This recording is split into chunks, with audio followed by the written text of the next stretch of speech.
1971 की भारत पाक युद्ध में अपना योगदान देने वाले पोदना बालमूचू मुख्यमंत्री के द्वारा किए गए वादे न पूरे होने को लेकर पिछले 14 दिनों से राजभवन के समक्ष धरना पर बैठे हैं। उन्होंने 150 किलोमीटर की पदयात्रा कर राजभवन के समक्ष यह धरना दिया है, लेकिन राज्य सरकार की तरफ से दिए गए आश्वासन और किए गए वादे पूरे नहीं हुए हैं। न ही कोई प्रतिनिधिमंडल पोदना बालमूचू से मुलाकात करने पहुंचा है। इस कड़कड़ाती ठंड में उनकी 70 वर्षीय पत्नी की तबीयत तक खराब हो गई है।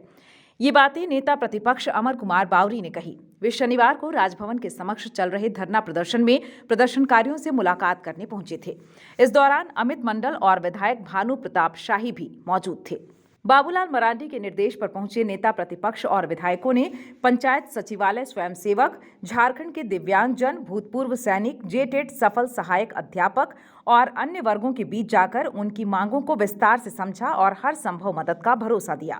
मौके पर अमर कुमार बावरी ने कहा कि शीतकालीन सत्र में जनता के महत्वपूर्ण विषयों को सदन के पटल पर रखा जाएगा और सरकार को इन मुद्दों पर सकारात्मक जवाब देने के लिए मजबूर किया जाएगा। आज शौर्य दिवस है और पूरा देश 1971 के उस शौर्य का आज नमन कर रहा है। यहाँ भारत ने 13 दिन के अंदर पाकिस्तान को घुटने टेकने पर मजबूर किया था और ये दुर्भाग्यजनक है कि राजभवन के सामने इस जाकिर हुसैन पार्क के सामने पिछले 14 दिनों से अधिक समय से पोदना बालमूचू जो समय के सैनिक रहे हैं, उस युद्ध के सैनिक रहे हैं, वो अपने मांगों को लेकर के जिनके माननीय हेमंत सोरेन जी से इसी साल 13 मार्च को मुलाकात भी हुई, लेकिन उनके जो जेन्युइन मांगे हैं वो इस सरकार ने पूरी नहीं की और उनको अपने परिजनों के साथ अपने गृह क्षेत्र से लगभग 150 किलोमीटर से पदयात्रा करके यहाँ आना पड़ा और लगातार वो 14 दिनों से यहाँ धरना पर बैठे हैं। इससे ज़्यादा दुर्भाग्यजनक है इस शौर्य दिवस पर इस राज्य के मुख्यमंत्री के लिए, इस राज्य के लिए आज हम लोगों ने चूँकि विधानसभा का सत्र चल रहा है और कई एक मामले जो है यहाँ के राज्य के जनता से जुड़े हुए जिनका बराबर हम सबको संज्ञान या फिर मांग पत्र के माध्यम से हमारा ध्यान आकृष्ट किया जाता था। आदरणीय प्रदेश अध्यक्ष बाबूलाल मरांडी जी के निर्देश पर आज हम लोग यहाँ आए हैं। आदरणीय विधायक अपना भवनाथपुर श्रीमान भानु प्रताप शाही जी, अपने गोड्डा के माननीय विधायक अमित मंडल जी और हम लोगों ने आज यहाँ जो धरने चल रहे हैं 163 दिनों से धरना चल रहा है। यहाँ पर पंचायत स्वयं सेवकों का 114 दिनों से ज़्यादा धरना चल रहा है, चौकीदार दफादारों का, दिव्यांगजनों का लगभग 18 दिनों से धरना चल रहा है, जेटेट के जो डिमांड लिए बैठे हुए हैं उनका धरना चल रहा है आज लगभग 100 दिनों से। राज्य सरकार जिन वादों को पूरा करने का एक सब्जबाग दिखा करके अपने लिए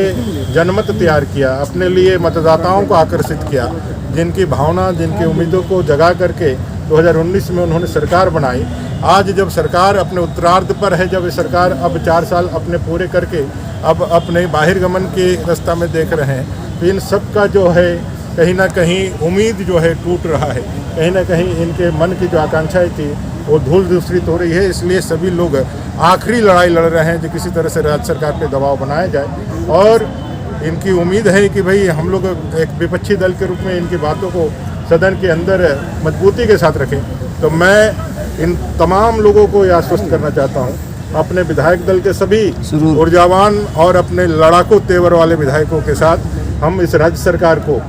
मजबूर करेंगे इनकी मांगों पर सहानुभूतिपूर्वक विचार करने के लिए और एक आग्रह तो अवश्य करेंगे कि भाई इमीडिएट आज ही पोदना बालमूचू जी जो हमारे जो सैनिक है, हमारे वीर सैनिक है, उनके परिवार में उनकी पत्नी का तबीयत खराब हो गया है 14 दिनों से यहाँ कड़ाके की ठंड में बैठे हुए, और ये अपने दिव्यांगजन जो लगातार आपके साथ बैठे हुए हैं, कम से कम मानवता, कम से कम संवेदनशीलता तो दिखाइए। कोई ना कोई एक प्रतिनिधिमंडल आकर के इनसे बात करिए, इनके ग्रीवांसेस को सुनिए। कई एक हमारे सत्ताधारी दल के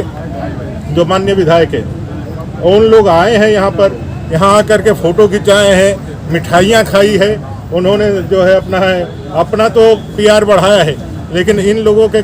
जो है इन लोगों का समाधान तक पहुंचाने का काम नहीं किया है। मुझे लगता है कि इस राज्य सरकार को संवेदनशील होना चाहिए और संवेदनशील नहीं होगी तो राज्य की जनता उनको उखाड़ फेंकने के लिए तैयार है और हम लोग पूरी ताकत से सोमवार से जो विधानसभा का जो दिन चालू होगा उसमें हम लोग इन सब के विषय को इनके आंदोलन के साथ है, भारतीय जनता पार्टी के आंदोलन के साथ। देखिए, विपक्ष की आवाज को इस सरकार ने तो दबा के ही रखा।